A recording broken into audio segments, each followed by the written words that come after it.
Today's pronunciation lesson is contrasting the sounds I and A. First, I will use each sound in a word.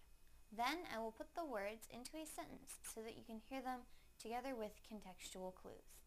Please listen closely to the differences in the sounds.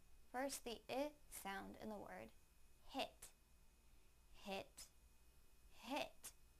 Now the A sound in the word hate, hate, hate. Now I will use them both in a sentence. I hate to get hit. I hate to get hit. I hate to get hit.